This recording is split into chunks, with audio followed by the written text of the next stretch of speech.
নবীর সামনে চলে গিয়ে চোখের পানি ফেলতে ফেলতে বলছেন, ইয়া রাসূলুল্লাহ, রান্না বান্না হয়ে গেছে। কানে কানে বলছেন, হুজুর কাউকে বলা যাবে না, দুই একজনকে কাছের কিছু সাহাবীকে নিয়ে চলুন আপনি আমার বাড়িতে, আজকে তৃপ্তি ভরে আপনার পছন্দের খাবার ছাগলের গোশত আর রুটি দিয়ে আপনাকে খাওয়াবো। নবীজি মুসকে মুসকে হাসি মারলেন। 4টা দিন 4টা রাত পেটে কোনো খাবার যায় নাই। তৎক্ষণাৎ নবীজি শুনে চট করে দাঁড়িয়ে গেলেন, হাতটা উঁচু করে বলছেন, ও আমার সাহাবীরা, তোমরা কি জানো আমার সাহাবী জাবের ওর বাড়িতে দাওয়াত দিয়েছে, তোমাদের সবাইকে দাওয়াত। জোরকান সুবহানাল্লাহ। এখন কোন ছাগল কয় কেজি? আর রাসূল কি দাওয়াত দিলেন একাকে না সবাইকে? সাহাবী তো ভয় থরথর করে কাঁপতেছে, হুজুর কাম তো সারছে, উপায় তো নাই, এখন কি করব হুজুর? আমার তো ছোট্ট একটা ছাগল রান্না বান্না করে ফেলেছে, দুই একজন খাওয়া যাবে, আমি আপনাকে খাওয়াতে পারবো, কিন্তু এতগুলো সাহাবীকে আমি কেমন করে কি করব? রাসূল বলছেন, ও আমার জাবের, চিন্তা করো না, বান্দা যা রিজিকের দায়িত্ব তার। জোরকান সুবহানাল্লাহ। এমন তাওয়াক্কুল যদি প্রতিটি বান্দার মধ্যে থাকে, আল্লাহ তাআলা প্রত্যেক বান্দাকে পাখির মতো রিজিক দিবেন। কি করে খাবো, কি করে চলবো, এটা হলো শয়তানের পরামর্শ। কিসের পরামর্শ বলেন? পৃথিবীতে মানুষ ছাড়া কোনো প্রাণীর কি খাদ্য গোদাম আছে? বলেন তো, পৃথিবীতে মানুষ ছাড়া কোনো প্রাণীর কি খাদ্য গোদাম আছে? এই যে বড় বড় প্রাণীগুলো, স্থলভাগে প্রাণী বেশি না জলভাগে প্রাণী বেশি? স্থলভাগে না জলভাগে? জলভাগে প্রাণী বেশি। একটা প্রাণী আছে জলভাগের সবচেয়ে বড় প্রাণী, নীল তিমি, যে তার পিছনের অংশ দিয়ে বড় বড় কি বলে জাহাজকে সে আটকায় দেয়। বিশাল বড় প্রাণী। এই নীল তিমির ওজন হলো 120 টন।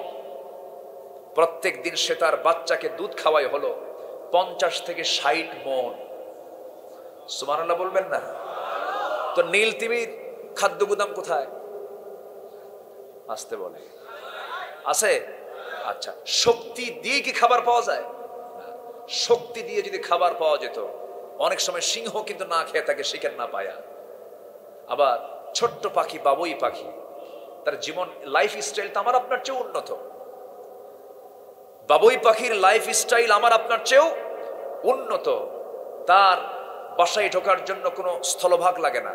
ওয়াইবাদুর রাহমানিল্লাযীনা ইয়ামশুনা আলাল আরদি হাওনা ওয়া ইযা খাতাবাহুমুল জাহিলুন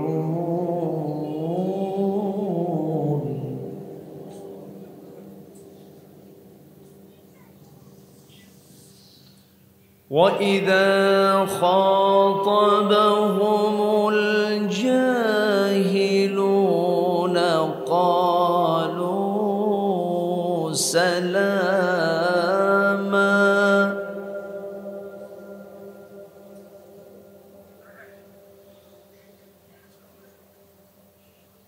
وَالَّذِينَ يَبِيتُونَ لِرَبِّهِمْ سُجَّدًا وَقِيَامًا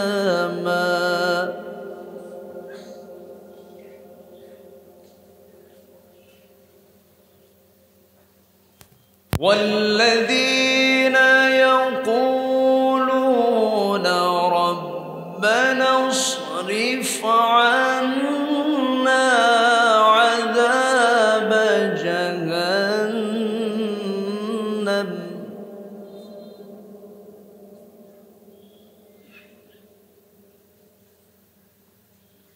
إِنَّ عَذَابَهَا كَانَ غَرَامًا إِنَّهَا سَاءَتْ مُسْتَقَرًّا وَمُقَامًا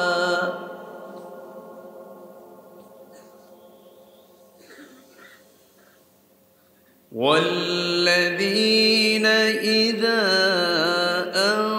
أنفقوا لم يسرفوا ولم يقتروا وكان بين ذلك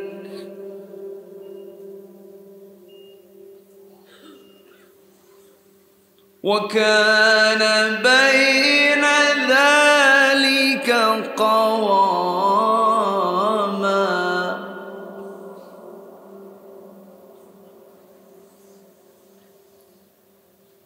والذين لا يدعون مع الله إلها آخر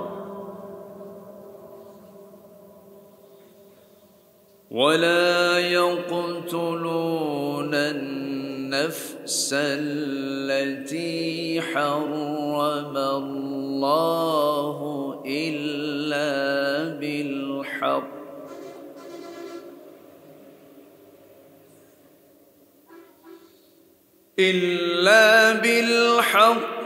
ولا يزنون ومن يفعل ذلك يلقى أثاما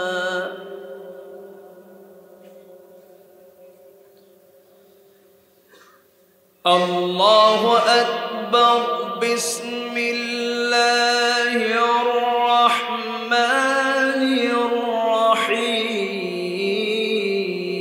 الرحيم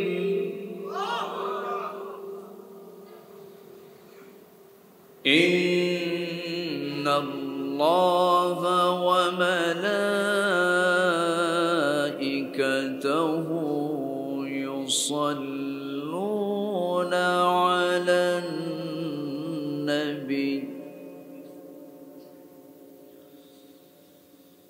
يا أيها الذين آمنوا صلوا عليه وسلموا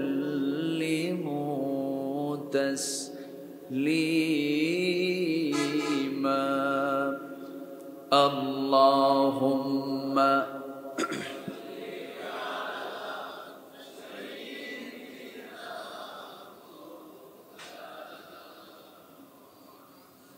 وعلى آله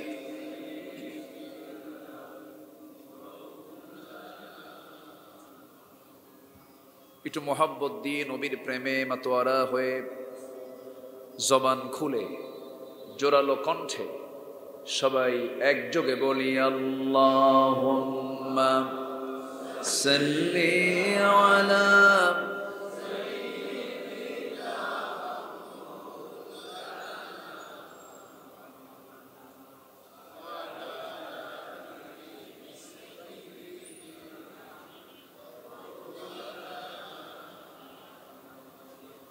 তায়েফের কথা ভেবে কাঁদে শুধু দুনয়ন এমন দরদি পেতে কাঁদে মন অনুক্ষণ কাঁদে মন অনুক্ষণ ওহুদে দাঁতহারা আহমদ যখন লৌহ মাখা কিয়ামতে উঠবে তখন জিহাদ না করে কিভাবে দেখাবে তুমি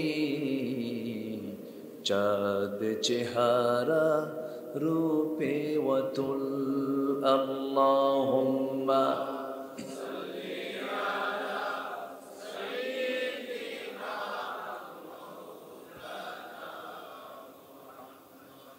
وعلى آل سيدنا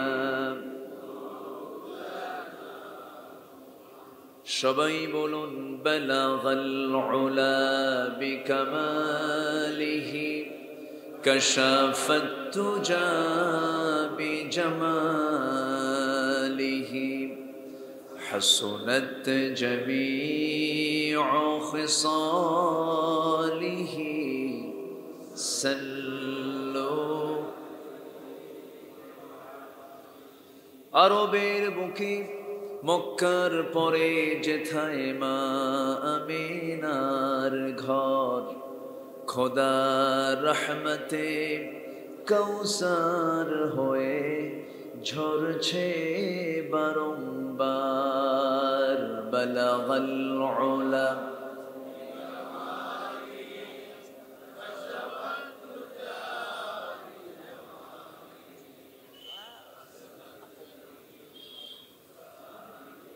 সাল্লু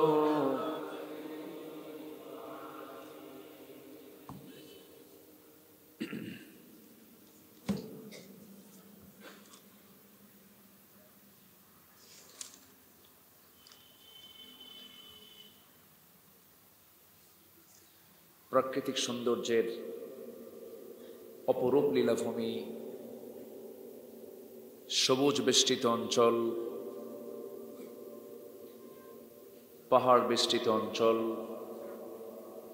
সুজলা সুফলা শস্য শ্যামলা, সিলেট অঞ্চলের বিয়ানীবাজার উপজেলার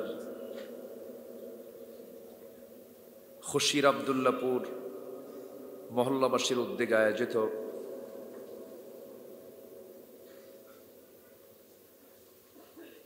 মাহফিল ইন্তেজামি কমিটি কর্তৃক আয়োজিত এলাকার মুর্দেগানের রুহের মাগফিরাত কামনায় আয়োজিত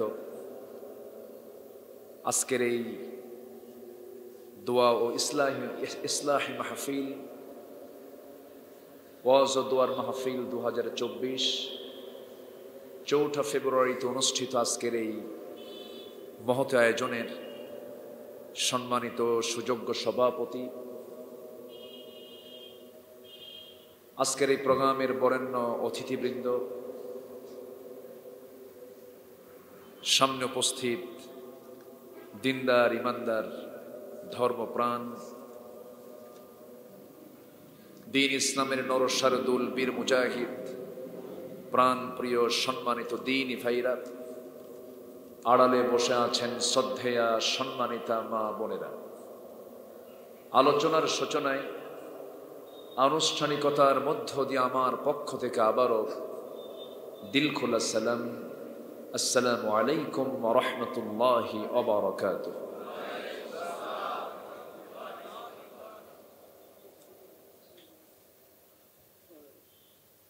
সবাই কেমন আছেন? আমাকেও প্রশ্ন করে ফেলেছেন। এ তো মুহাব্বতের লক্ষণ। আল্লাহ তাআলা আমাকে আপনার মতোই আপনার কাতারই রেখেছেন। বলছি আলহামদুলিল্লাহ। ইনডোরে প্রোগ্রামের জন্য সাউন্ডে একটু এটা কাভারেজ দেওয়া একটু কঠিন হচ্ছে, তাই না? সামনে থেকে কোনো মনিটর দেওয়া যেত না? মনিটর নিয়ে আসেন নাই মনে হয়। একটু আমার কানে যেন আওয়াজটা আসে। জি, আমাকে শোনা যাচ্ছে তো নাকি?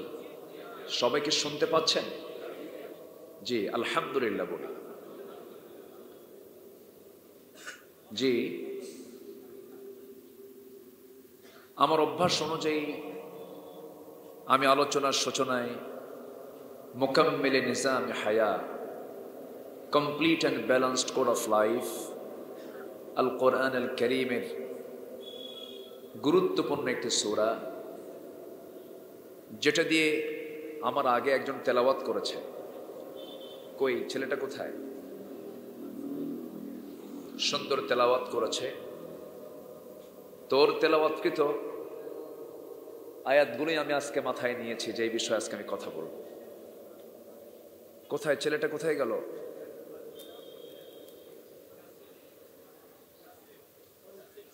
হ্যাঁ, ইয়াসিন না?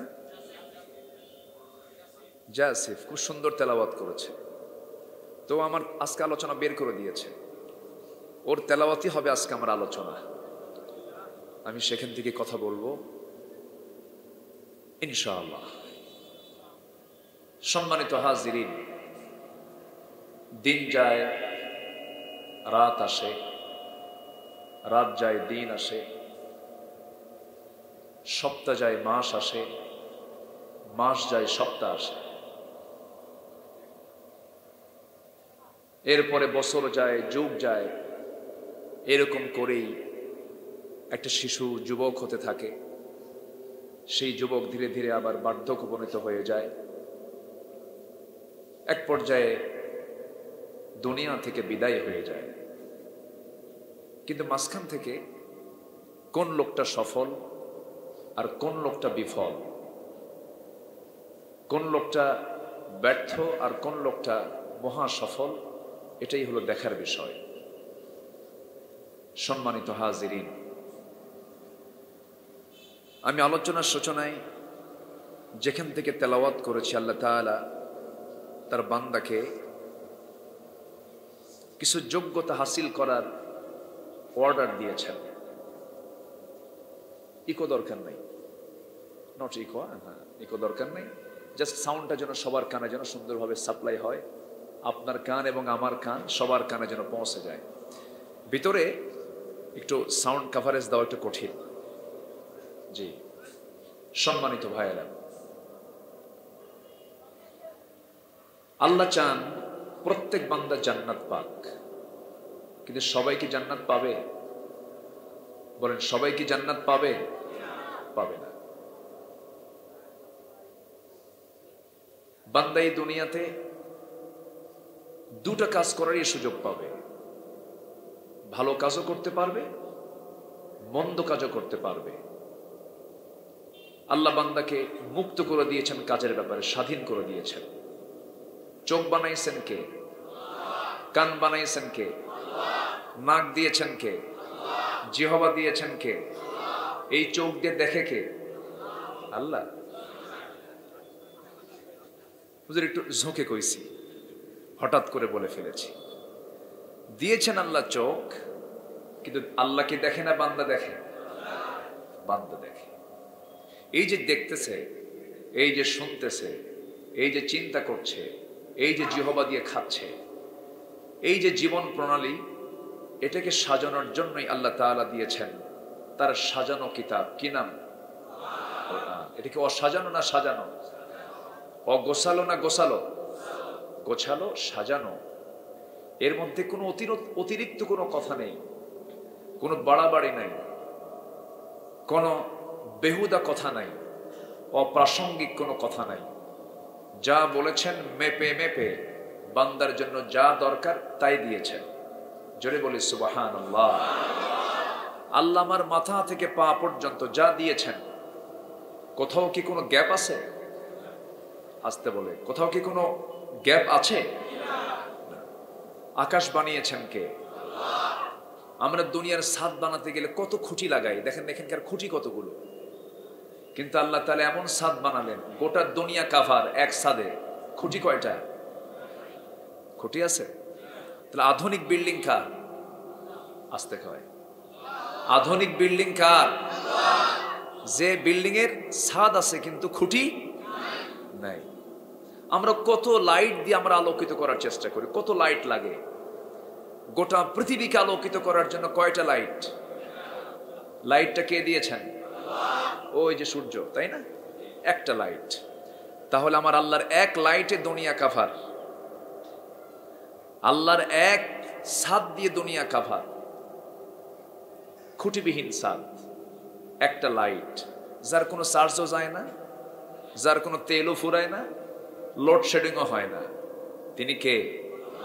আল্লাহ তাআলা। আল্লাহ তাআলা নিজের পরিচয় দিচ্ছেন সূরা ফুরকানের শেষের দিকে। আল্লাহ তাআলা নিজের পরিচয় দিয়ে বান্দার গুণ কি থাকা দরকার, বান্দার পরিচয় কি হওয়া দরকার, আল্লাহ তাআলা তুলে ধরছেন। মোটামুটি 17টা বান্দার গুণ, যোগ্যতা আল্লাহ তাআলা দেখতে চান। আমি যে বিষয় আজকে আলোচনা উপস্থাপন করছি, এটা আমার স্বপ্নেও চিন্তা ছিল না 1 ঘন্টা আগেও।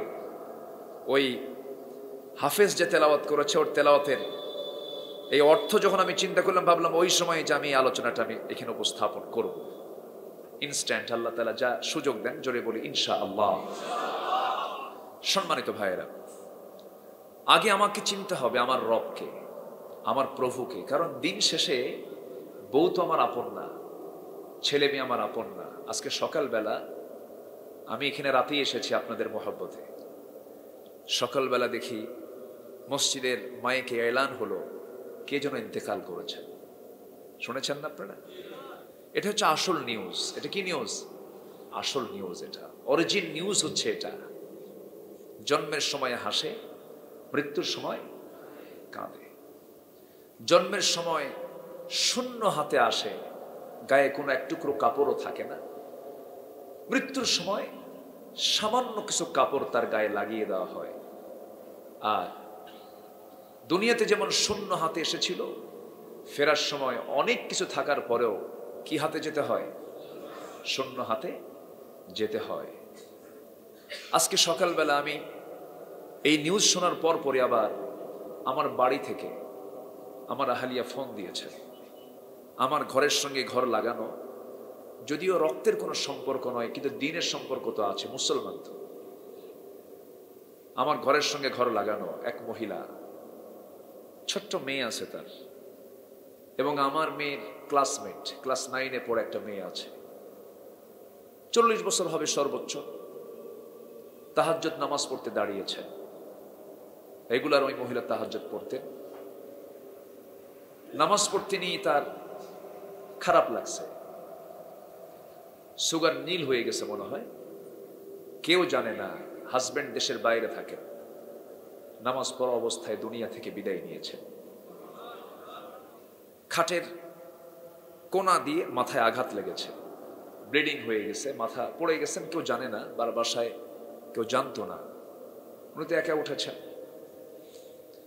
আমাকে ফোন দেওয়া মাত্রই আমার স্ত্রী আমাকে বলছেন, এটাই তো আসল নিউজ, এটাই হচ্ছে আসল সংবাদ। আমি আপনি সবাই চলে যাব। এখানে কারো দাদা নাই, কারো দাদি নাই, কারো বাবা নাই, কারো মা নাই, নাই এরকম বহু আছে না? আচ্ছা, কিন্তু সবার আগে আমার যাকে চেনা দরকার, সবার আগে আমার যার সঙ্গে বোঝাপড়া দরকার, সবার আগে যার সঙ্গে আমার সম্পর্ক দরকার, তিনি কে? আল্লাহ তাআলা। মাল্লাহুল মাওলা ফালাহুল কুল। যে আল্লাহকে পেয়েছে সে সব কিছু পেয়েছে, আর যে আল্লাহকে পায় নাই সে কিছুই পায় নাই। সবার আগে আমাদের খুঁজে বের করা দরকার আমার সবচেয়ে আপনজন যিনি, তিনি আমার কে? আল্লাহ তাআলা। তিনি তো আমার সব। তিনি ছাড়া কোনো উপায় আছে আমাদের? আল্লাহ আমার রব, এই রবি আমার সব। বলেন, আল্লাহ আমার রব, এই রবি আমার সব।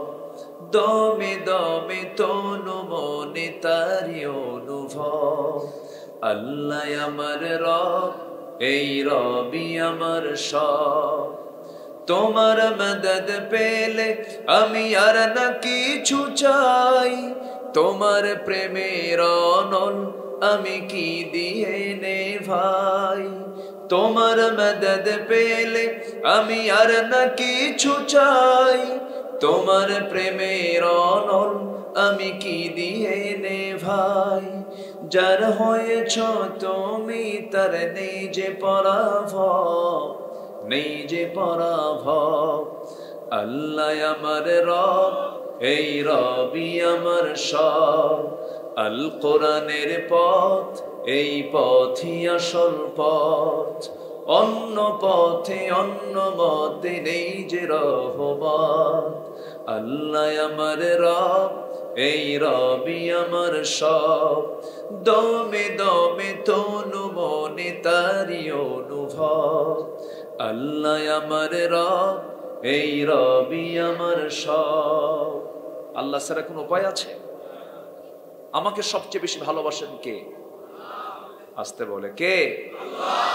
মা বেশি ভালোবাসেন না আল্লাহ বেশি ভালোবাসেন? বাবা বেশি ভালোবাসেন না আল্লাহ বেশি ভালোবাসেন? এই বাপ এই মা একদিন ভুলে যাবে আমাকে, সেই দিন সামনে আসে না? কার কথা? আল্লাহর কথা। যে মা আমার জন্য প্রাণ দিতে চান দুনিয়াতে, সেই মাটাও সেদিন ভুলে যাবেন আমাকে, সেই বাবাও আমাকে ভুলে যাবেন। আল্লাহ রাব্বুল আলামিন বলেন, يوم يفر المرء من أخيه وأمه وأبيه وصاحبته وبنيه সেদিন মানুষ এই ভাই থেকে পালাবে, সন্তান থেকে মা পালাবে, বাবা সন্তান থেকে পালাবে, কেউ কারো পরিচয় দেবে না। এমনকি প্রসব বেদনা সহ্যকারিণী মা পর্যন্ত বলবে, জাগতিক জীবনে আমি কোনো সন্তান আমি আমার পেটে ধারণ করি নাই। মনেই থাকবে না তার, ভুলে যাবেন তিনি। সেই কঠিন কণ্ঠকে কীর্ণ ময়দানে যিনি আমার সবচেয়ে আপনজন, তিনি হচ্ছেন আমার আল্লাহ তাআলা। আমি আল্লাহ তাআলার জন্য যতটুকু ব্যাকুল, আল্লাহ আমার জন্য তার চেয়ে বেশি ব্যাকুল। আল্লাহ নিজে বলেছেন, যখন কোনো বান্দা আমাকে পাওয়ার জন্য 1 হাত আগায়, আমি তার দিকে 10 হাত আগাই।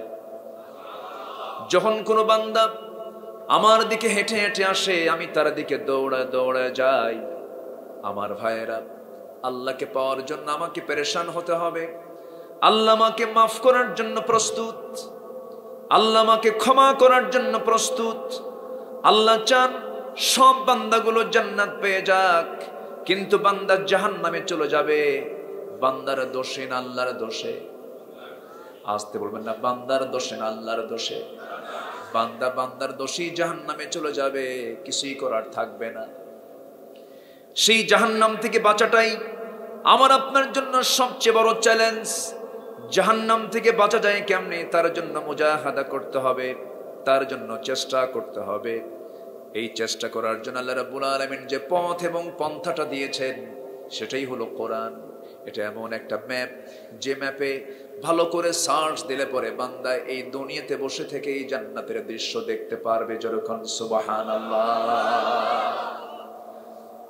বিয়ানীবাজারের মানুষ চলে যাবেন বান্দরবান, চলে যাবেন কক্সবাজারের টেকনাফের মেরিন ড্রাইভে, রাস্তা পথ চিনেন না, এখন কোথাও কোনো জিজ্ঞাসা করা লাগে না। অনলাইনে আপনি গুগল ম্যাপে সার্চ দিবেন, সোজা গুগল আপনাকে নিয়ে চলে যাবে। ঠিক না? নিয়ে যাবে না? নিয়ে যাবে। আপনি সুন্দরবন যাবেন, বান্দরবন যাবেন, গোটা দেশের কোন কোন প্রান্তে আপনি যেতে চান, এমনকি ইভেন গোটা দুনিয়া জুড়ে আপনি কোথায় ঘুরতে চান, গুগল ম্যাপকে বলে দিবেন, সব আপনাকে পথগুলো দেখায় দেখায় আপনার গন্তব্যে পৌঁছায় দেবে। মানুষের সীমিত বুদ্ধি দিয়ে যদি আপনার গন্তব্য যদি বের করতে পারে, আল্লাহ রাব্বুল আলামিন এমন একটা কিতাব দিয়েছেন, এটা এমন একটা ম্যাপ, এই ম্যাপে যদি ভালো করে সার্চ দিতে পারি, ভালো করে আমল করে, সুন্দর করে এটার জ্ঞান আহরণ করে আমল করে যদি সার্চ দিতে পারি, এই কোরআন আপনাকে ম্যাপ দেখিয়ে দেখিয়ে আল্লাহ তাআলার জান্নাতে আপনাকে ঢুকায় দেবে। জোরে বলি সুবহানাল্লাহ। এটা হলো জান্নাতে যাওয়ার ম্যাপ, জান্নাতে যাওয়ার ম্যাপ। তাহলে কোরআনটা জানার দরকার সবার, আছে না নাই? আসতে বলবেন না, আছে না নাই? ম্যাপ যদি না জানি, আমার কাছে যদি ম্যাপ জানা না থাকে, আমি জান্নাত খুঁজবো কেমনে?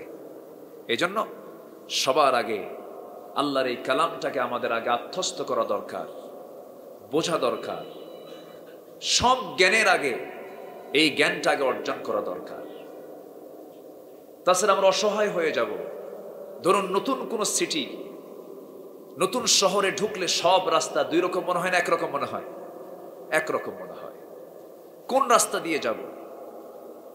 নতুন শহরে নতুন নবাগত যেমন সে হারানো পথিক হয়ে যায়, ঠিক তেমনি যে কোরআনটা না জানবে সে হারিয়ে যাবে, সে তার আসল গন্তব্যে পৌঁছতে পারবে না।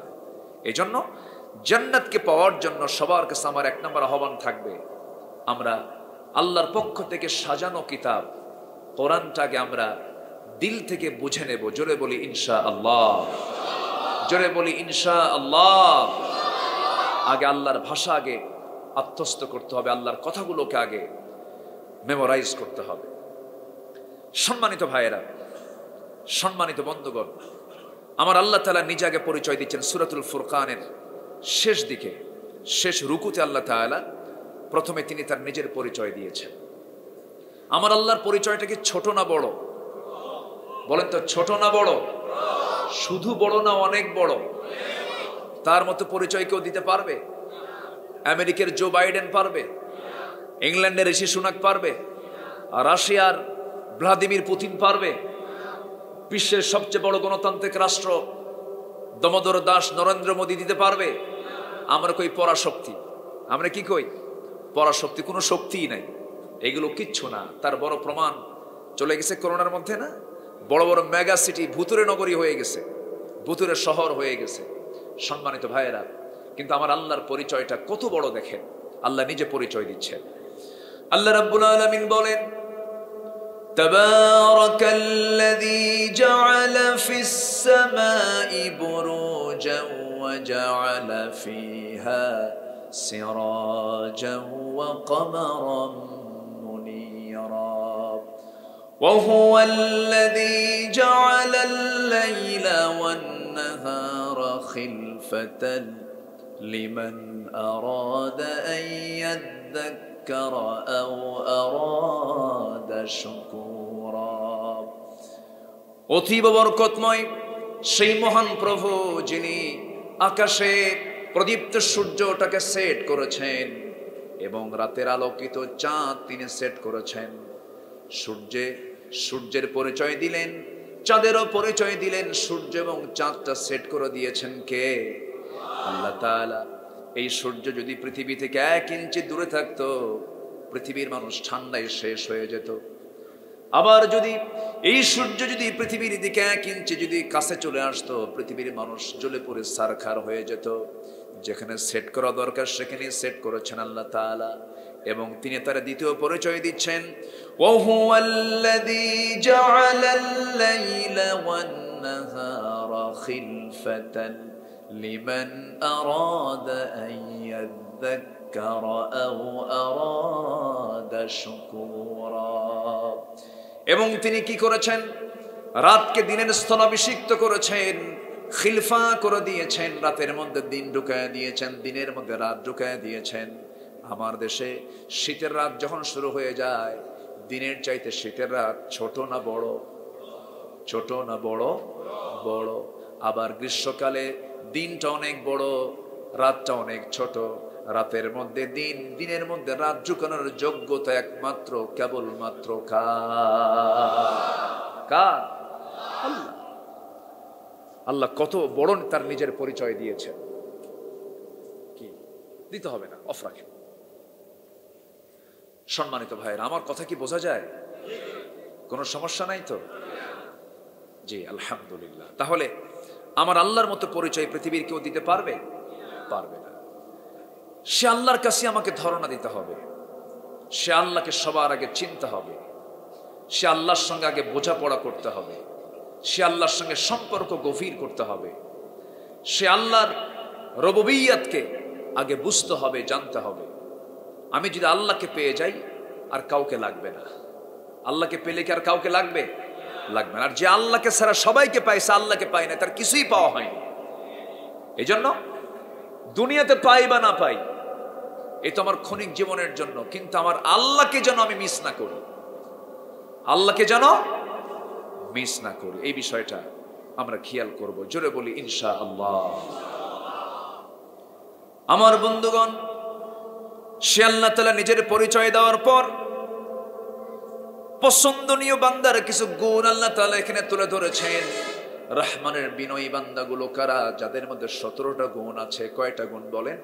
17টা গুণ আছে। আমি একটা গুণও কিন্তু এখনো বলি নাই, একটা একটা করে বলবো, আমরা আমলের নিয়তে শুনবো। জোরে বলি ইনশাআল্লাহ। আল্লাহ রাব্বুল আলামিন বলেন, ওয়া ইবাদুর রাহমানিল্লাযীনা ইয়ামশুনা আলাল আরদি হাওনাও ওয়া ইযা খাতাবাহুমুল জাহিলুনা ক্বালু সালামা ওয়াল্লাযীনা ইয়াবিতুনা লিরাব্বিহিম সুজদান ওয়া কিয়ামা والذين يقولون ربنا اصرف عنا عذاب جهنم إن عذابها كان غراما إنها ساءت مستقرا ومقاما جربون الله أكبر আল্লাহর পছন্দের বান্দাদের ভিতরে যে গুণটা আল্লাহ তাআলা এক নম্বরে দেখতে চান সেটা হলো পছন্দনীয় বান্দারা উগ্র হবে, মেজাজি হবে না, বিনয়ী হবে। বিনয়ী হবে। ইমানদার কখনো উগ্র মেজাজি হতে পারে না, বদ মেজাজি হতে পারে না, উশৃঙ্খল হতে পারে না। সে হবে বিনয়ী। সে হবে কি? বিনয়ী। বিনম্রতা তার মধ্যে কাজ করবে, উগ্রতা তার মধ্যে কাজ করবে না, ক্ষিপ্রতা তার মধ্যে কাজ করবে না, তার মধ্যে বদমেজাজ কাজ করবে না। কোনো বদমেজাজি জান্নাত পাবে না, উগ্র মেজাজি জান্নাত পাবে না। আল্লাহ তাআলা বিনয়ী বান্দার এক নাম্বার গুণ বলেছেন, যারা বিনয়ী, যারা বিনম্রভাবে জমিনে চলাফেরা করবে, আমার তারা পছন্দের বান্দা, আমার তারা অত্যন্ত কাছের বান্দা।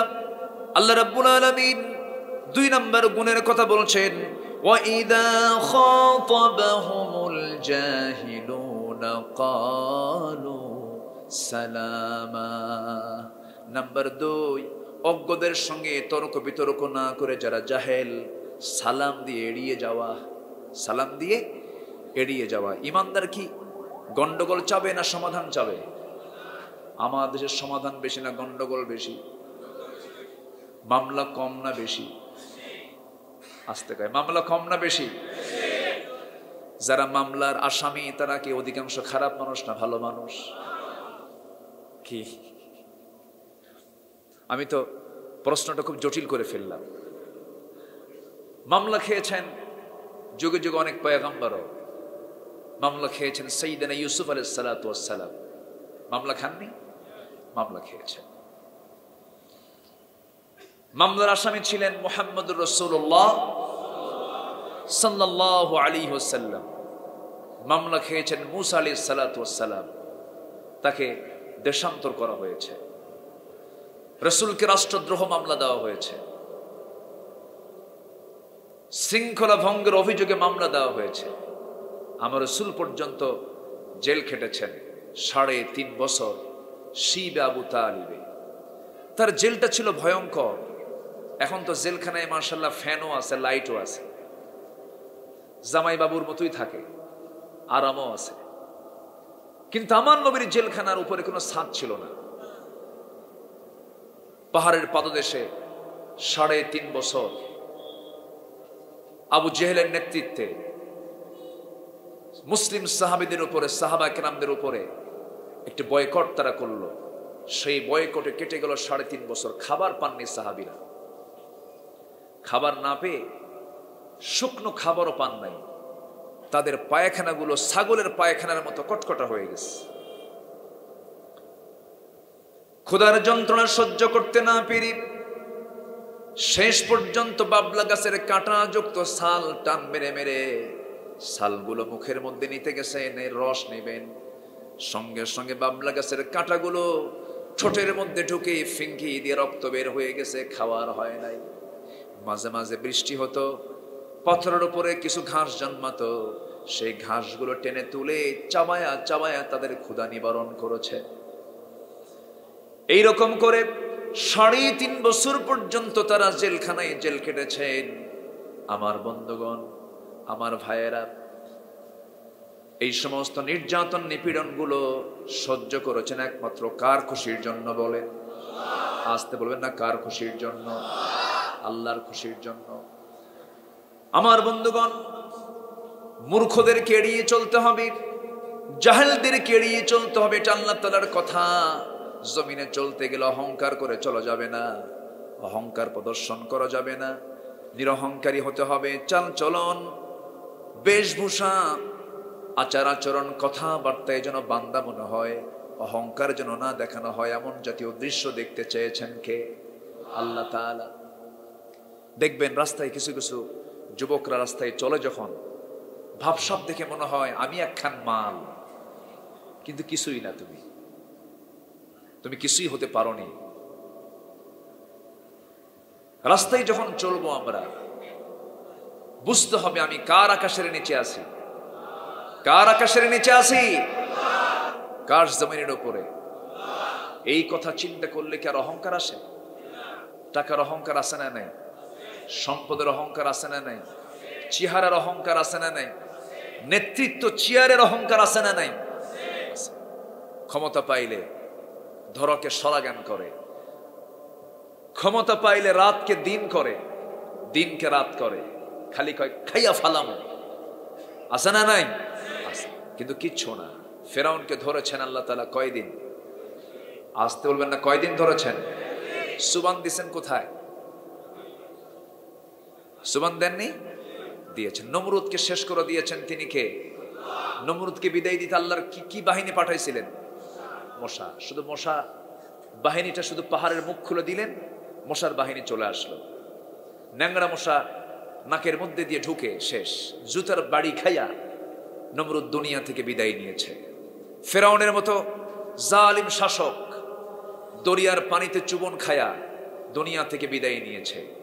আবু জেহেলের মতো বাতিল নেতা শিশুর হাতে দুনিয়া থেকে বিদায় নিয়েছে। আজকেও যারা ওই ফেরাউনি, ওই নমরুদি, আবু জেহেলদের প্রেতাত্মা, ওই সমস্ত ধ্বজাধরী যারা আজকেও পৃথিবীতে জুলুম করছে, তাদের পরিণতি এরকম অপেক্ষা করছে, ঠিক কিনা?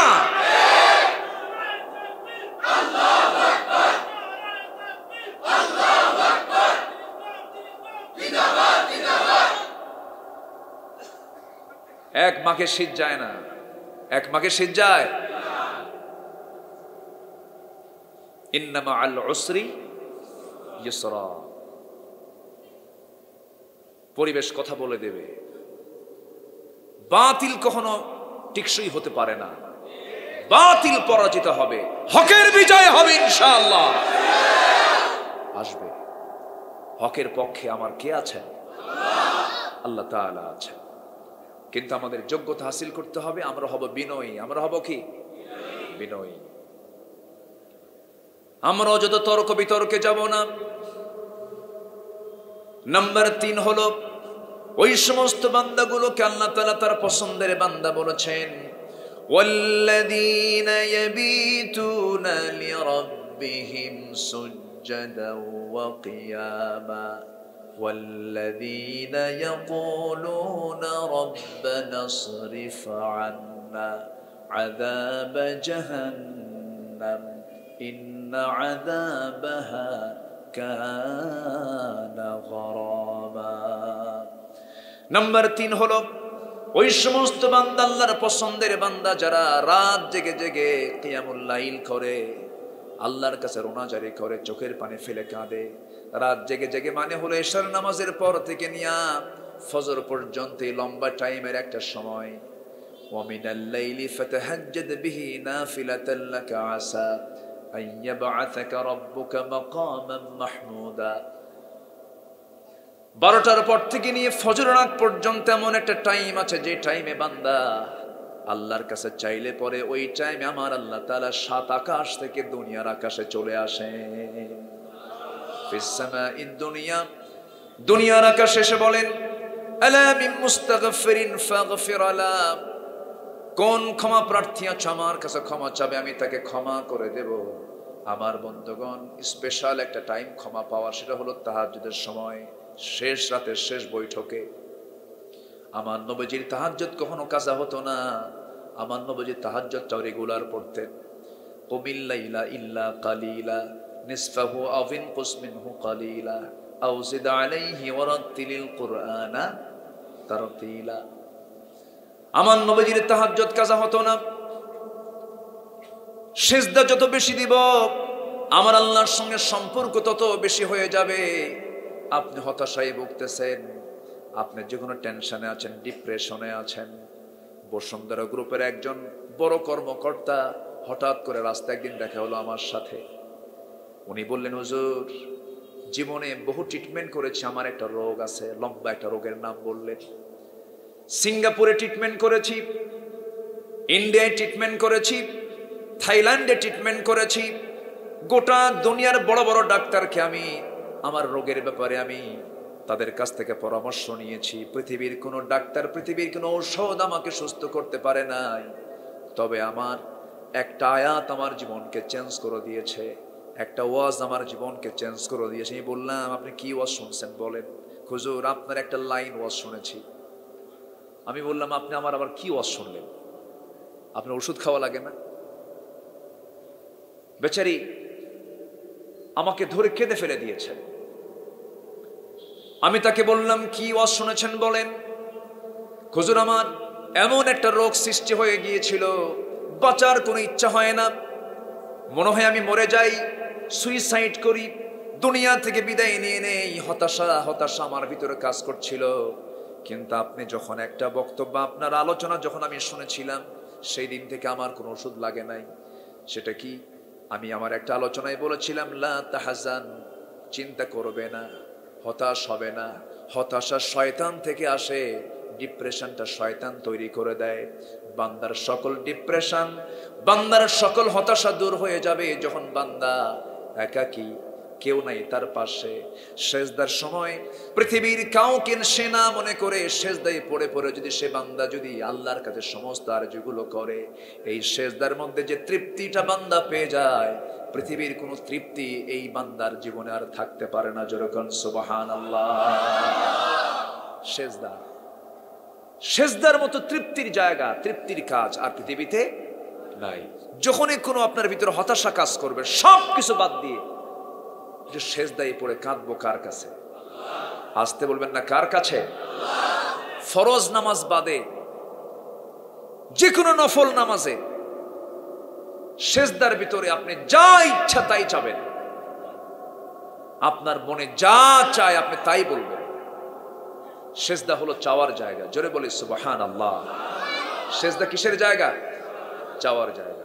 বাচ্চা হয় না, সেজদার মধ্যে বলবেন, রব্বানা হাব লানা মিন আজওয়াজিনা ওয়া যুররিয়াতিনা কুররাতা আয়ুন ওয়াজআলনা লিল মুত্তাকিনা ইমামা। চাবেন। কিন্তু বান্দা সেজদায় না চায়া বান্দা করে কি জানেন? মাজার দেখলে মাথা খারাপ, মাজারে যে মারে এক সেজদা। এলাকায় মনে হয় এগুলো নাই। আসতে বলবেন না, আছে না? নাই, আছে। সিলেটে তো শাহজালাল ইয়ামিনী, শাহজালাল ইয়েমেন থেকে আসছেন তিনি। ইয়েমেন কি এই আশেপাশে? যে যুগে আসছেন সে যুগে মনে হয় ফ্লাইট ছিল নাকি, বিমান টিমান ছিল? কত নদী কত সাগর পাড়ি দিয়ে ইয়েমেন থেকে শাহজালাল ইয়ামিনী এসেছেন কোথায়? সিলেটে। চিন্তা করেন আপনাদের নসিবটা কত ভালো।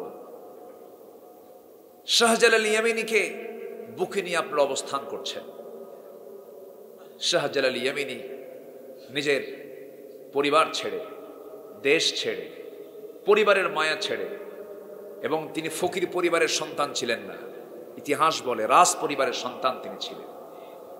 সব কিছু ছেড়ে দিয়ে চলে আসছেন আল্লাহর জমিনের দিন কায়েমের জন্য। রাজা গৌর গোবিন্দকে পরাজিত করে, গোটা জনপদকে শিরক মুক্ত করে, এক হাতে কোরআন নিয়ে আরেক হাতে তরবারি নিয়ে কালিমার পতাকা সিলেট জনপদে তিনি উড্ডীন করেছিলেন। আর সেই শাহজালাল ইয়ামিনীর মাজারে কিছু সন্ত্রাস বসে থাকে, আছে না? এইরকম মোষ সালার শট পড়ে থাকে। একদম মোষটা কি হাইব্রিড জাতের মোষ, 2.5 ইঞ্চি মোটা, একদম গেটের মোড়ে বসে থাকে।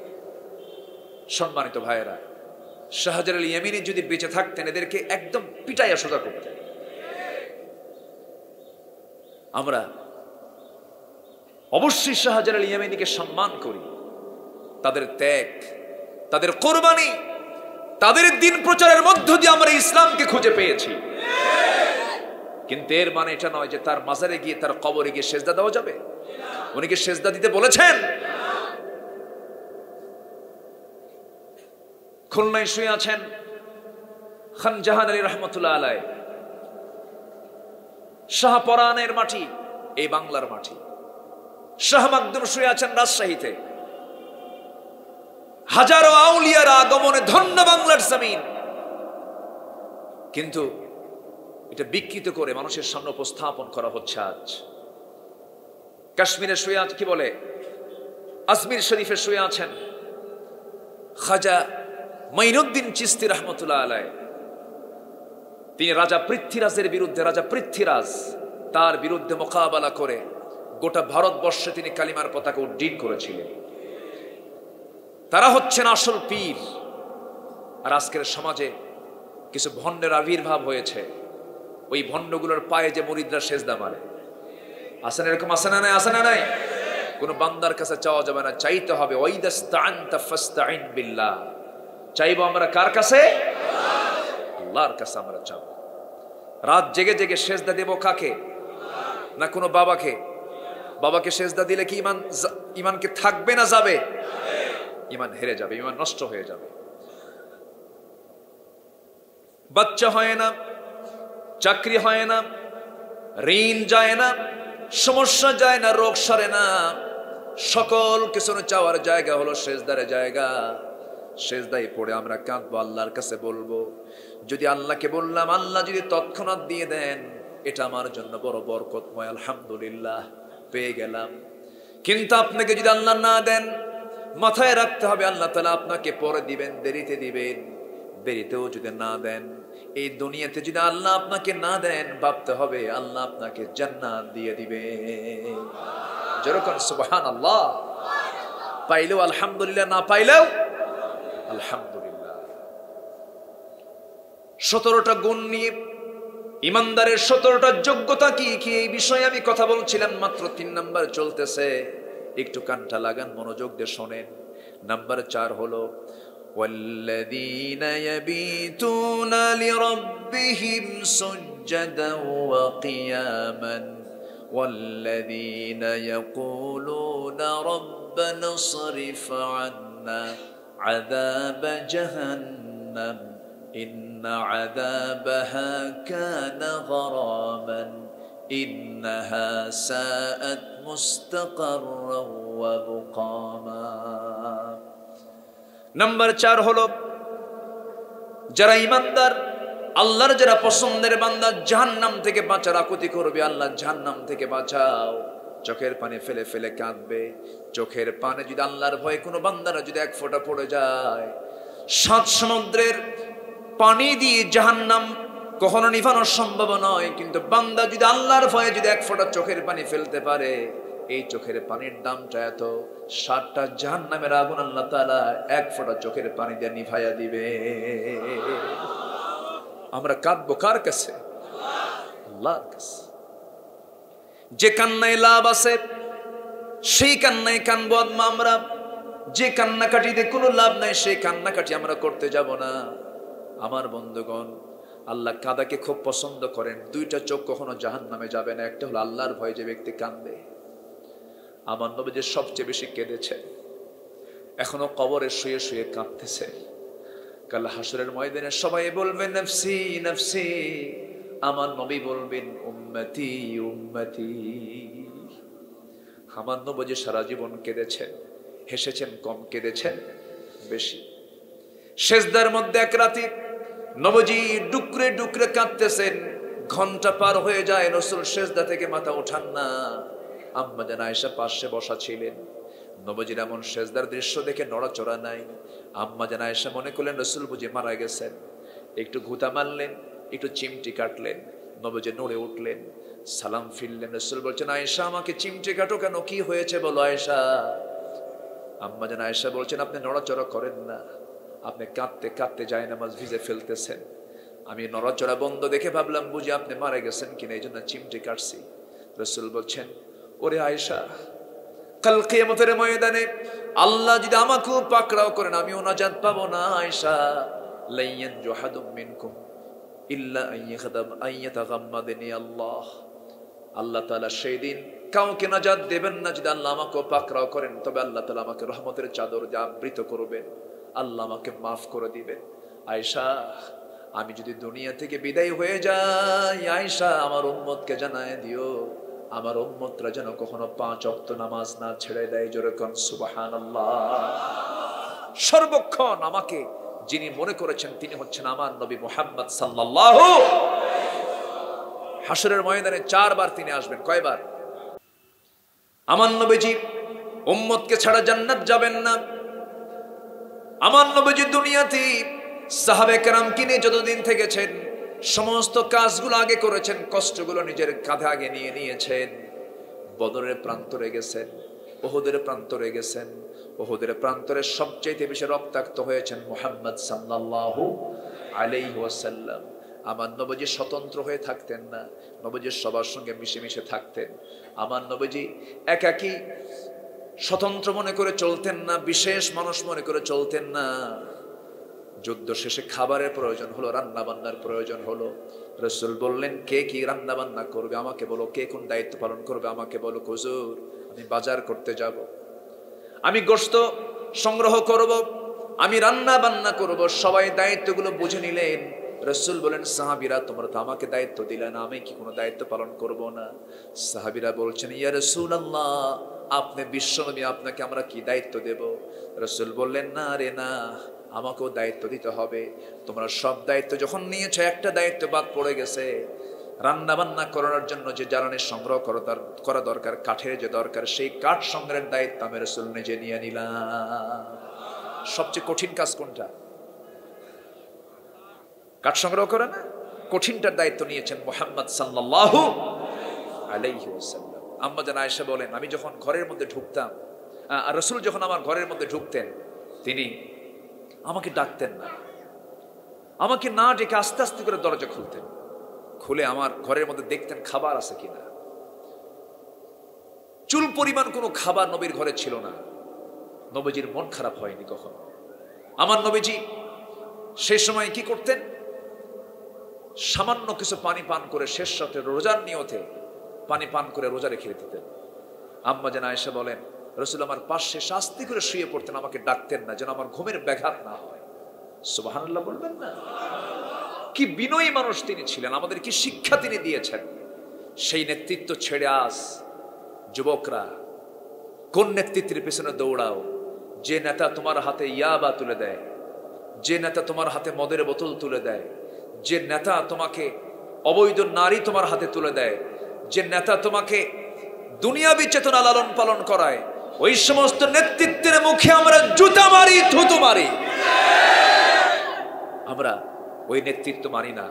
আমাদের নেতৃত্ব সেটাই মানতে হবে, সূর্য যতদিন উদয় হবে অস্ত যাবে, আমার নবীর নেতৃত্ব ততদিন পর্যন্ত এই দুনিয়াতে বহাল থাকবে। আমার মূল নেতা হচ্ছেন মুহাম্মদুর রাসূলুল্লাহ সাল্লাল্লাহু আলাইহি ওয়াসাল্লাম। সম্মানিত ভাইয়েরা, তাহলে আমাদের চাইতে গেলে আমরা চাইবো কার কাছে? এবং জাহান্নাম থেকে বাঁচার জন্য দোয়া করার দরকার আছে না নাই? আসতে বলবেন না, আছে না নাই? আল্লাহর সৃষ্টি হলো দুই পিঠ। আল্লাহর সৃষ্টি কয় পিঠ? দুই পিঠ। একটা হচ্ছে ইহকাল, আরেকটা কি?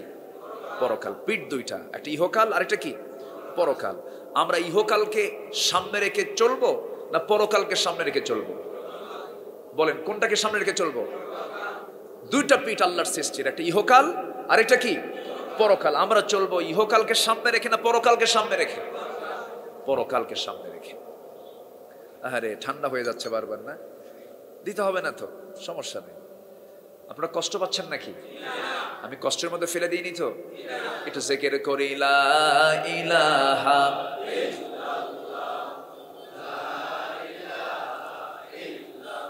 আরো জোরে লা ইলাহা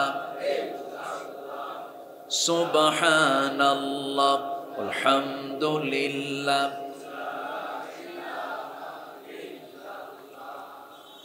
লা ইলাহা ইল্লাল্লাহ সুবহানাল্লাহ।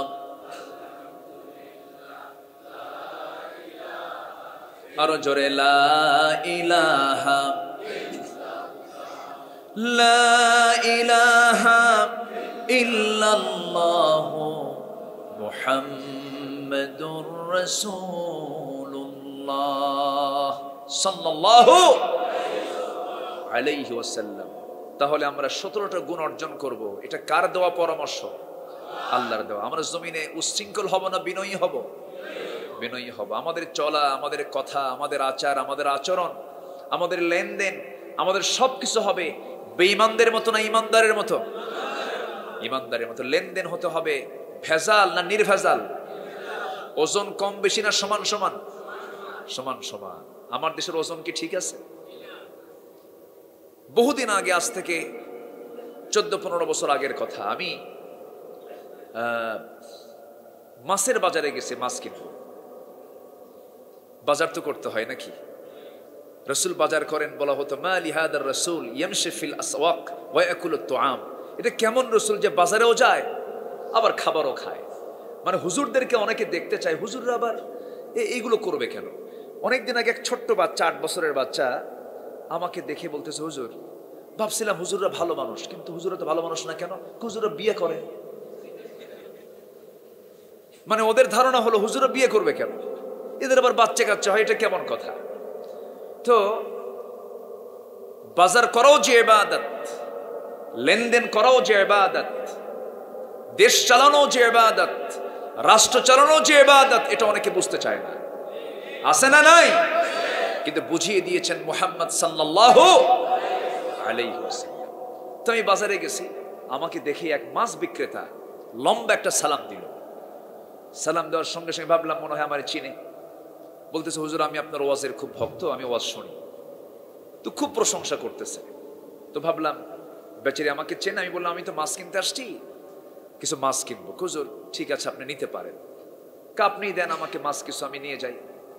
তা আমি যা চাইলাম তার চাইতে ওজনে সে আরো বেশি দিয়ে দিল। মানে ওজনটা এমন ভাবে ওজন করলো, মানে একটু গড়েই দিল। আগে তো যে কি বলে, কি দিয়া, পাল্লা পাল্লা পাল্লা দিয়ে আগে মাপতে, এখন তো ডিজিটাল হয়ে গেছে। স্মার্ট তো আবার ভেঙ্গেও যায়। স্মার্ট ভাঙ্গে না, আবার স্মার্ট কইতেই সঙ্গে সঙ্গে ভাঙ্গে আবার।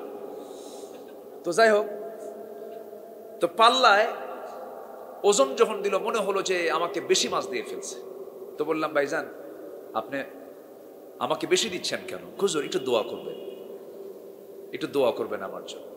তো আমি পরে ভাবলাম যে না, আমি বেশি নেব কেন? তো উনি আমাকে দিলেন। দেওয়ার পর আমি আবার এই মাছটা নিয়ে ভাবলাম যে যেটা বেশি হয় এটা আমি অন্য সময় কৌশল আমি তাকে এই দামটা পুষায় দেব। বেচারা মাছের ব্যবসা করে। তো অন্য জায়গায় যে মাপ দিয়ে দেখি আরো হাফ কেজি মাছ নাই। আমার কথা কি বুঝতেছেন আপনারা? আমার দেশে মানুষ বেশি না চোর বেশি? মানুষ তো দেখি না, কোথায় মানুষ? সম্মানিত ভাইয়েরা, আমি কতটুকু জনপ্রিয় হতে পেরেছি, আমার প্রতি আমার জনগণ কতটুকু ভালোবাসা আস্থা নিয়ে আছে, এটার ফলাফল তো কেন্দ্রে কতগুলো লোক পৌঁছে গেছে, এটাই তো ফলাফল। ঠিক কিনা বলে? বেশি কিছু লাগে? বেশি কিছু লাগে না তো। আকলমন্দ ইশারা বাসাত, বেশি কিছু বলবো না আমি, একটু বুঝে নেন, বুঝে নিতে হয়। তবে হ্যাঁ, জোর করে রাজত্ব দখল করা যায়, কিন্তু জোর করে মানুষের হৃদয় জয় করা যায় না। যে হৃদয় রাজ্যের রাজা সে হলো একমাত্র রাজা। যে মানুষের হৃদয়টাকে দখল করতে পেরেছে, হৃদয়টাকে জয় করতে পেরেছে, সে হচ্ছে মুকুটহীন সম্রাট। এরকম সম্রাটও আছে না নাই? আছে না নাই? তাদের হাতে রাজ্য নেই, কিন্তু মনের রাজ্যের তারা রাজা। প্রতিটি মানুষ চোখের পানি ফেলে ফেলে কান্দে আমাদের কোরআনের পাখির জন্য। কান্দে না? কান্দে না? কান্দে। সম্মানিত ভাইয়েরা, অনেক কথাই জমা হয়ে আছে, সময়ও কম। ধীরে ধীরে আমরা সময়ের শেষ দিকে আমরা এগিয়ে যাচ্ছি। আমি 17টা পয়েন্ট আমি নিয়েছি, আমি শেষ করব একটা একটা করে। জোরে বলি ইনশাআল্লাহ। তাহলে আমাদের জাহান্নাম থেকে বাঁচার দরকার আছে না নাই? আচ্ছা, ওজনে কি কম বেশি করা যাবে? লেনদেন উল্টাপাল্টা করা যাবে? তারপরে মিথ্যার কোন আশ্রয় নেওয়া যাবে? ছলচাতুরি করা যাবে? আমার মাথায় থাকতে হবে দুনিয়াকে সামনে নিয়ে চলা না আখিরাতকে সামনে নিয়ে চলা? আখিরাতকে সামনে নিয়ে চলা। সম্মানিত ভাইয়েরা, আমি একটা প্রশ্ন করতে চাই আপনাকে। রাজনীতি এটা পেশা না সেবা? বলেন, বলেন তো, রাজনীতি এটা সেবা না পেশা? সেবা। কিন্তু আমার দেশে কি? আমার কথা কি বুঝতেছেন? আমার রাসূল যে রাজনীতি করেছেন, 2 হাতে গনিমতের মালগুলো বন্টন করে বাড়িতে এসে দেখেন তার বাড়িতে খাবার নাই। সুবহানাল্লাহ বলবেন না? খন্দকের পরিখা খনন করার সময় 4 দিন পেটে তার খাবার যায় না। কয় দিন? 4 দিন খাবারই নাই ঘরে। যুদ্ধ বিধ্বস্ত আমার নবীর দেশ মদিনা, ছোট্ট একটা নগর রাষ্ট্র গড়ে তুলেছেন। বদর না পার হতি উহুদ, উহুদ না পার হতি আবার খন্দক। এখন ধরুন গোটা পৃথিবীর যুদ্ধ বিধ্বস্ত জনপদ রাশিয়া, ইউক্রেন, আর্থিকভাবে তারা কি সফল না ক্ষতিগ্রস্ত?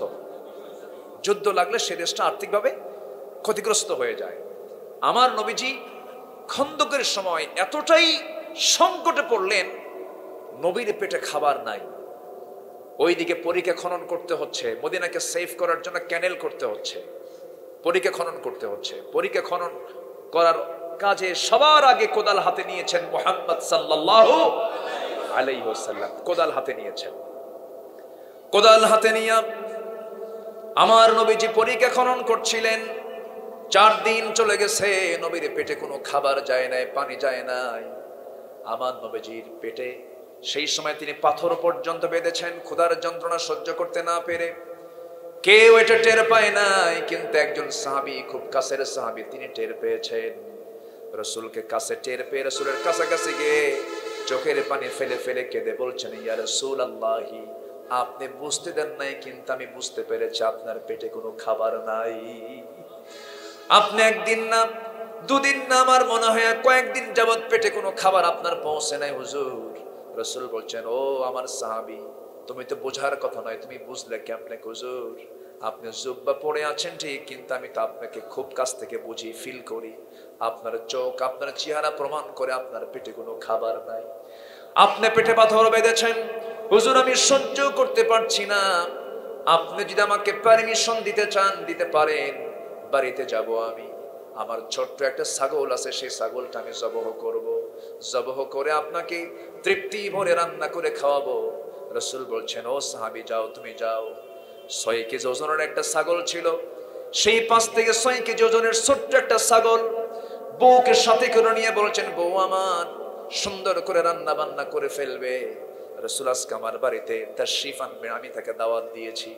বউ তাকে আস্তে করে বলতেছে, আমার স্বামী গো, ছাগল তো খুব ছোট, সবাইকে বলবেন না, রাসূল যেন কয়েকজনকে সাথে নিয়ে আসেন, তাছাড়া তো খাওয়ার সুযোগ হবে না। ওই সাহাবী করলেন কি, নবীর সামনে চলে গিয়ে চোখের পানি ফেলতে ফেলতে বলছেন, ইয়া রাসূলুল্লাহ, রান্না বান্না হয়ে গেছে। কানে কানে বলছেন, হুজুর, কাউকে বলা যাবে না, 2-1 জনকে, কাছের কিছু সাহাবীকে নিয়ে চলুন আপনি আমার বাড়িতে, আজকে তৃপ্তি ভরে আপনার পছন্দের খাবার, ছাগলের গোশত আর রুটি দিয়ে আপনাকে খাওয়াবো। নবীজি মুসকে মুসকে হাসি মারলেন। 4টা দিন 4টা রাত পেটে কোনো খাবার যায় নাই। তৎক্ষণাৎ নবীজি শুনে চট করে দাঁড়ায় গেলেন, হাতটা উঁচু করে বলছেন, ও আমার সাহাবীরা, তোমরা কি জানো আমার সাহাবী জাবের ওর বাড়িতে দাওয়াত দিয়েছে, তোমাদের সবাইকে দাওয়াত। জোরকান সুবহানাল্লাহ। এখন কোন ছাগল কয় কেজি? আর রাসূল কি দাওয়াত দিলেন একাকে না সবাইকে? সাহাবী তো ভয় থরথর করে কাঁপতেছে, হুজুর কাম তো সারছে, উপায় তো নাই, এখন কি করব হুজুর? আমার তো ছোট্ট একটা ছাগল রান্না বান্না করে ফেলেছে, 2-1 জন খাওয়া যাবে, আমি আপনাকে খাওয়াতে পারবো, কিন্তু এতগুলো সাহাবীকে আমি কেমন করে কি করব? রাসূল বলছেন, ও আমার জাবের, চিন্তা করো না, বান্দা যা রিজিকের দায়িত্ব তার। জোরকান সুবহানাল্লাহ।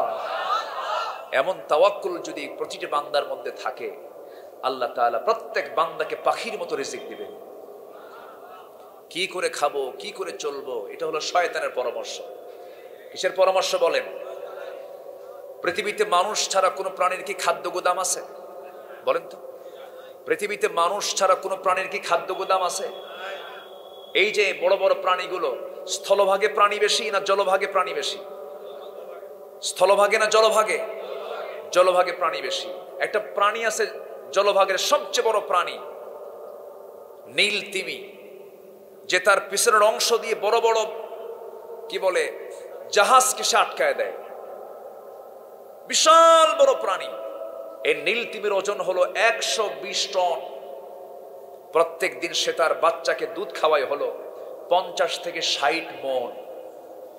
সুবহানাল্লাহ বলবেন না? তো নীল তিমির খাদ্য গুদাম কোথায়? আসতে বলে আছে? আচ্ছা, শক্তি দিয়ে কি খাবার পাওয়া যায়? শক্তি দিয়ে যদি খাবার পাওয়া যেত, অনেক সময় সিংহ কিন্তু না খেয়ে থাকে শিকার না পায়া। আবার ছোট্ট পাখি, বাবুই পাখি, তার জীবন লাইফ স্টাইল তো আমার আপনার চেয়েও উন্নত। বাবুই পাখির লাইফ স্টাইল আমার আপনার চেয়েও উন্নত। তার বাসায় ঢোকার জন্য কোনো স্থলভাগ লাগে না, তার চলাফেরা করার জন্য সে কোনো ওই স্থলভাগ ইউজ করে না, সে ফ্লাইং করে। তার মাথায় একটা মেশিন সেট করেছেন আল্লাহ তাআলা, সেই মেশিন দিয়ে সে বিমানের স্টাইলে সে চলাফেরা করে, উড়ে উড়ে চলাফেরা করে। এবং বাবুই পাখির বাসা দেখছেন তো সবাই, কোন গাছে বাসা বাঁধে? এই বুদ্ধি কে দিল? আসতে বলবেন না, কে দিয়েছেন? বাবুই পাখি এমন একটা গাছে সে বাসা বাঁধে, সব গাছ উপড়ে যায়, আমার আপনার বিল্ডিং গুলো ধসে যায়। সিডর, আইলা, নার্গিস, হারিকেন, বুলবুল, ফণি, কি হয়েছে না? কত কি শেষ, সুনামি শেষ। তাল গাছও ঠিক আছে, বাবুই পাখির বাসাও ঠিক আছে। কি সুন্দর তার বাসা, ছোট্ট মাথা, তার মাথার ব্রেনের ওজন হবে মোটর দানার মতো, ছোট্ট একটা মাথা, তার মধ্যে সামান্য মোটর দানার মতো মগজ, আর ওই মগজ আল্লাহ তাআলা রেখে দিয়েছেন। এমন বুদ্ধি, এমন বাসা বানায় বাবুই পাখি, যে বাসাটা বানায় ওই ডিজাইনে পৃথিবীর সমস্ত আর্কিটেক্ট, সমস্ত সিভিল ইঞ্জিনিয়ারকে যদি এক করে বলা হয় বাবুই পাখির বাসার মতো একটা বাসা বানা, 14 গোষ্ঠী শেষ হবে, ওই বাসা বানাতে পারবে না। যেরকম সুবহানাল্লাহ। সে যখন তার বাসার মধ্যে ঢোকে, রাস্তায় কোনো জ্যাম আছে? রাস্তায় কোনো জ্যাম লাগে? ট্রাফিক জ্যাম আছে কোনো? সে সকালবেলা আস্তে করে সে তার রুমের সামনে থেকে ফ্লাই করে, বাস অ্যারাইভাল হলো, ডিপার্চার হলো। কি সুন্দর করে বাসায় ঢুকলো। ওর আবার ভিতরে ড্রয়িং স্পেস আছে, ডাইনিং স্পেস আছে, কমন রুম আছে, মাস্টার বেডও আছে। সুবহানাল্লাহ বলবেন না? সবই আছে। এরপর এই বাবুই পাখির জীবনযাত্রা কত উন্নত দেখেন। ওর কোনো খাদ্য গুদাম লাগে না, কিন্তু রিজিকের কোনো অভাব আছে? অভাব নাই। নীল তিমি এর ওজন 600 কেজির উপরে হয়ে থাকে, যেটা কিনা একটা ছোটখাটো গাড়ির ওজনের সমান। নীল তিমির যে হৃৎপিণ্ড হার্ট, এই হার্টের ওজন হলো 600 কেজি। সুবহানাল্লাহ বলবেন না? হার্টের ওজন কয় কেজি? 600 কেজি শুধু হার্টের ওজন, হার্ট, হৃৎপিণ্ড। আচ্ছা, যা ছোটখাটো একটা গাড়ির ওজনের সমান। বৃহৎ আকৃতির এই হৃৎপিণ্ড প্রতি মিনিটে 8 থেকে 10 বার হার্টবিট করে। প্রতিটি হার্টবিটের শব্দ হলো 3.2 কিলোমিটার দূর থেকেও এই সাধারণ শব্দটা শোনা যায়। মানে হার্টবিট যা হয়, এটার আওয়াজ 3 মাইল দূরের থেকে শোনা যায়। নীল তিমি, যে রব এটা তৈরি করেছেন, সেই রব তো আমার রব। ওই তিমি মাছের খাবারের যোগান যদি আল্লাহ দেন, আমার আপনার খাবারের ব্যবস্থা আছে না নাই? কিন্তু গোটা পৃথিবীতে খাদ্যের সংকটও আছে না নাই? এই সংকট তৈরি দিকে আল্লাহর দোষ না বান্দার দোষ? সম্পদের অভাব না বন্টনের অভাব? মানে সম্পদের অভাব না বন্টনের অভাব? বন্টনের অভাব। আমার নবীজি একা একা খেতে গেলেন না সাহাবীকে সাথে নিলেন? নেতার বৈশিষ্ট্য হবে একা আগে খাবে না সবাইকে নিয়ে খাবে। আমার দেশের নেতাগুলো কি করে? খাওয়ায় না, আগে খায়। খাইলেও তো হতো। আমার প্রবাসী ভাইয়েরা কত কষ্ট করেন, কত কষ্ট করে প্রবাস জীবনে থেকে বাপ মা ছেড়ে, বউ বাচ্চা ছেড়ে এই আরব দেশগুলোতে, আরব গালফে মাল্টি স্টেট বিল্ডিং এর উপরে পাখির মতো ঝুলে ঝুলে রডের কাজগুলো করে রক্তকে পানি বানায়া এই টাকাগুলো অশিক্ষিত প্রবাসী ভাইয়েরা রেমিটেন্স গুলো পাঠান। তারা অশিক্ষিত। আমার দেশের কৃষক ভাইয়েরা জমিতে খেটে খেটে সাদা মানুষ কালো হয়ে যান, দেশকে আগায় দিচ্ছেন। কৃষক আগায় দেয়, প্রবাসী আগায় দেয়, গার্মেন্টস শ্রমিকরা বৈষম্যের বেতন নিয়েও হ্যান্ড টু মাউথ তাতেই খুশি, দেশকে তারা আগায় দিচ্ছেন। দেশকে আগায় দেয় অশিক্ষিত শ্রমিকরা, অশিক্ষিত প্রবাসীরা, অশিক্ষিত গার্মেন্টস শ্রমিকরা। আর এই দেশকে পিছিয়ে দিচ্ছে এক শ্রেণীর কলমের খোঁচা দিয়ে জনগণ থেকে মেনে নেওয়া শিক্ষিত নামের কলঙ্ক মানুষগুলো। আছে না নাই? কেন জানেন? এটার মূল কারণ হলো তাদের আদর্শ মুহাম্মদ সাল্লাল্লাহু আলাইহি সাল্লাম নয়। তার আদর্শ যদি লালন করতো তাহলে এই অবস্থা হতো না। আমার দেশে কি নাই? আমি তো মনে করি আমি যত দেশ সফর করেছি, কাতারে আমার সর্বশেষ একটা সফর ছিল। কাতারে একটা গাছ বাঁচায় রাখতে গিয়ে লক্ষ লক্ষ টাকা খরচ করতে হয় একটা গাছ বাঁচাতে গিয়ে। বলেন তো এই চা বাগান, এই যে চা বাগানগুলো, এই যে গাছগাছালিগুলো, এটা যদি এত বড় চা বাগানকে, এত বড় গাছগাছালিগুলোকে যদি কাতারে যদি বড় করতে হয়, ওদের তো তেল বেচতে বেচতেই কাম সারা। আমাদের কোনো খরচ আছে? আছে? আমাদের কোনো খরচ আছে? আমার দেশের মাটি সোনার চেয়েও খাঁটি, সোনার চেয়েও খাঁটি, সম্পদের কোনো অভাব নাই। কিন্তু সবচাইতে বড় সমস্যা হলো সব খনি আছে, কিন্তু বড় খনি হলো চোরের খনি। কিসের খনি? চোরের খনি। যা খায় সব শেষ হয়ে যায়, যা আসে সব খায় শেষ করে। মানে মাছ মারতে গেছেন নদীতে, মাছ মারতেছেন জন্মের মতো, জালে শুধু মাছই ওঠে, কিন্তু মাছ যে পাত্রে রাখতেছেন তার তলা নাই। তার কি নাই? তলা নাই। আজকে হলো আমার দেশের অবস্থা হলো তলাবিহীন ঝুড়ি, তলাবিহীন ঝুড়ি। যা দেয় সব নিজ দিয়ে আউট করে দেশ থেকে পাচার করে। আছে না নাই?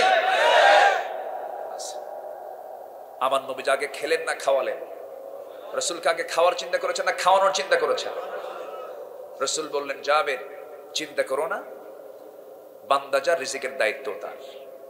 আজান কয়টায়? ও সময় তো আছে, চালাই, আলোচনা চালাই। কারো কোনো আপত্তি নাই তো? বলি আলহামদুলিল্লাহ। আমার নবীজি বলেন, জাবের তুমি চলে যাও, বাসায় যাও, তুমি কোনো টেনশন করো না। চলে যাচ্ছে কেন? যে ওঠে কেন?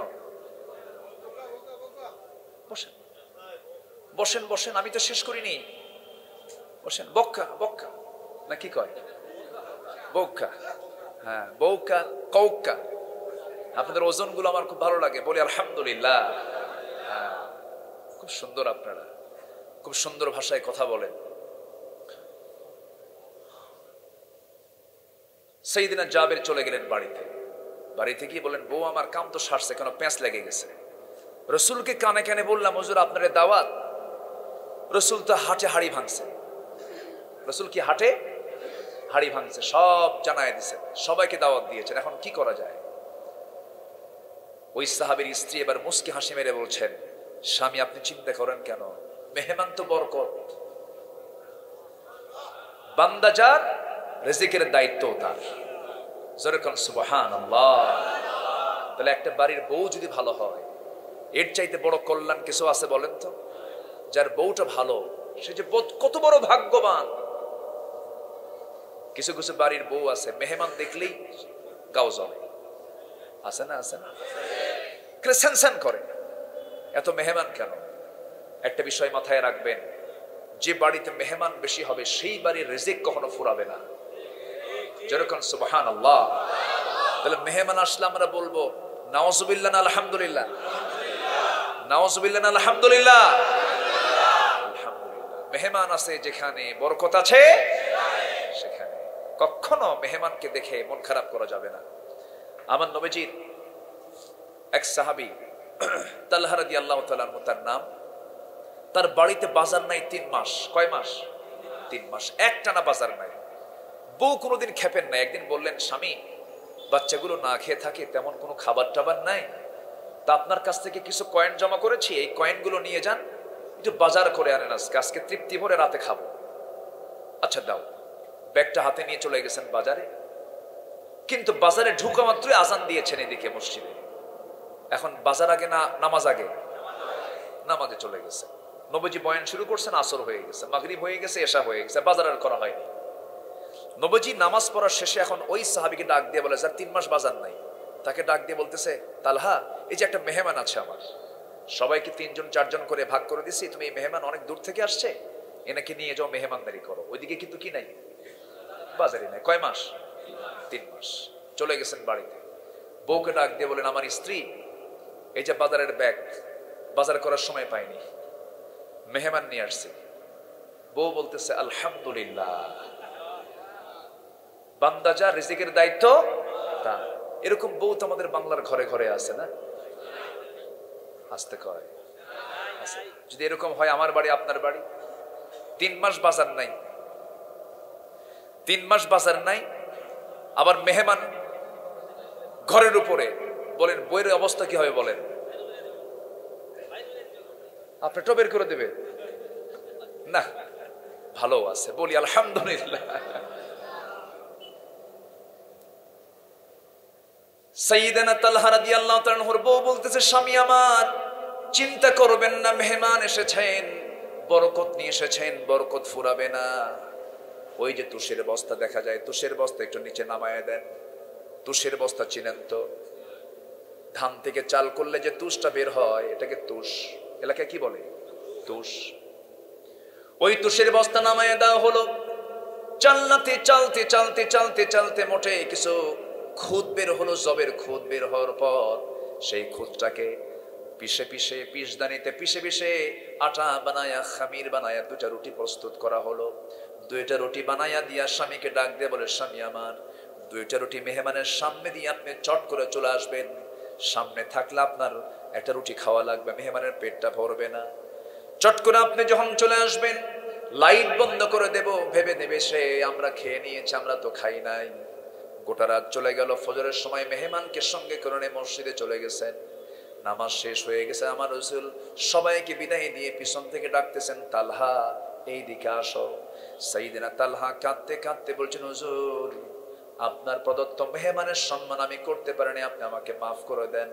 রাসূল বলছেন, না রে তালহা, গতকালকে তুমি যে আচরণটা করেছো, মেহমানের সঙ্গে যে ব্যবহারটা করেছো, আরশ আজিম পর্যন্ত খুশি হয়ে গেছে। সাইয়েদনা জাবির রাদিয়াল্লাহু তাআলা আনহু শেষ পর্যন্ত কি করলেন? ঘরের মধ্যে ঢুকলেন, বউকে বুঝায়া বললেন। বউ বলছেন, স্বামী আমার আপনি চিন্তা করবেন না, ব্যবস্থা একটা হয়ে যাবে। আমার নবীজি সেই দিন কিতাবের মধ্যে আসছে 600 সাহাবীকে নিয়ে গেলেন। কয়শো সাহাবী বলেন? 600 সাহাবী নিয়ে গেলেন। নিয়ে যে দরজায় ডাক দিয়ে বলছেন, বউ ও আমার জাবের, দরজা খোলো। জাবির রাদিয়াল্লাহু বাইরে বের হলেন। রাসূল মুস্কি হাসি মেরে বললেন, ও জাবির চিন্তা করো না, তোমার বউকে আমার সালাম জানায় দাও। আমার সালাম জানিয়ে বলো, রান্না বান্না যা করেছে, যে হাড়িতে রান্না বান্না করেছে, সে হাড়ির ঢাকনা যেন না টান দেয়। রুটিগুলো বানাইয়া যে পাত্রে রেখে দিয়েছে, সেই পাত্রের ঢাকনা যেন না খুলে ফেলে।